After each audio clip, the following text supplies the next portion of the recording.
Well, in the Western Cape some stations have run out of ballot papers. And the IEC says it will follow up on reports that in Wellington voters were separated by race. Well, let's cross to Lindsay Dentlinger now for more. Lindsay, you've been trying to get some more information on this. What is the IEC saying around these reports that certain voters were separated by race?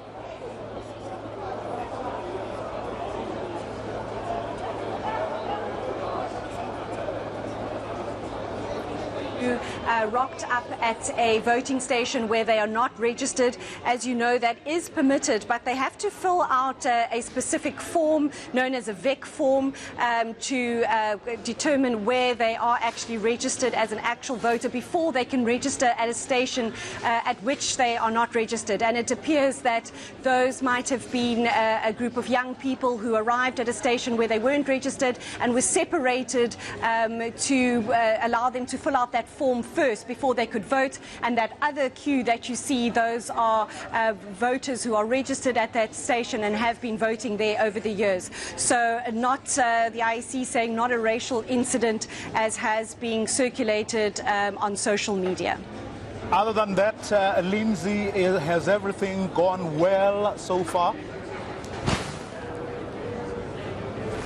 For you, the IEC saying at the last briefing here a little while ago that they're pretty happy with the way things have turned out so far today. As you know, some inclement weather in the Cape may be keeping people away from rushing to a polling station immediately, but the IEC saying that they were happy with the turnout for this time of day. As you know, there's still a few more hours to go, and saying that that would really be dependent on whether it rains again, how cold it is, how dark it is, and the IEC are a little bit concerned that some polling stations, it might be a little bit dark for where people turn out quite late to go and vote. Well, how worried are the party agents behind you about the possibility of a lower turnout, which will obviously affect many of them? I'm going to bring in Judith February from the Institute of Security Studies, who is with me here. We've just been talking about voter turnout that you mentioned and how that trend, how it's looked in recent years. Judith, as we've been chatting, this is the province with 34 parties contesting elections locally, a lot at stake for the DA. Just talk us through what effect voter turnout could have in this province. Well, voter turnout is crucial, and in the last election in 2014 there was a 72% turnout, and the DA got 59% of the vote. One's got to look at the differential turnout, as we were talking about earlier, so where the DA would garner the most votes, so between townships and between suburbs.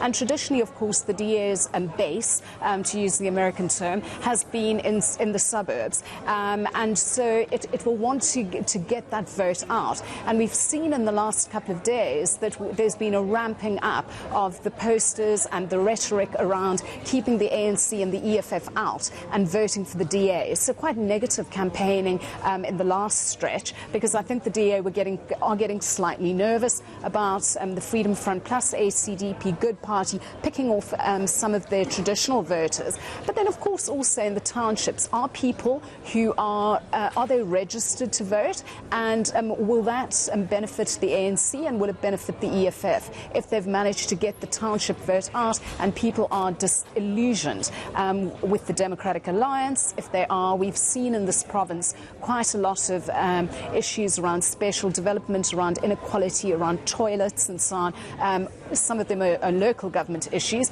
but, you know, these things meld together often when people are making these decisions. So this is going to be an important election for the DA on many fronts. They've been sort of ideologically adrift in the past couple of years. It will be a test of Maimani's leadership. And so as Helen Zille departs the scene, you know, can Alan Winde, can he hold this province? we're talking about the township vote being a very important vote, particularly here in Cape Town, where the majority of the Western Province voters are registered. We saw big hitters being brought in by the ANC specifically to work the townships, if I can call it that. Absolutely. And so you've seen, well, the last election, Lindsay, the ANC got 32.9%. So the question is whether they're able to substantially better that. And then, of course, there's been talk about, you know, whether they then go into a coalition with the EFF if they do, you know, if the DA don't get their 50%.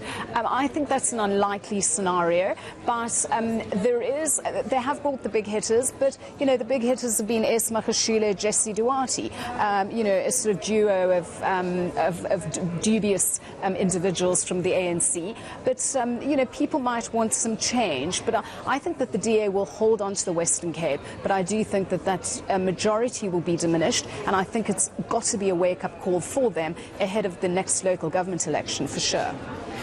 So there you can hear quite a lot at stake with regard to voter turnout here in the Western Cape.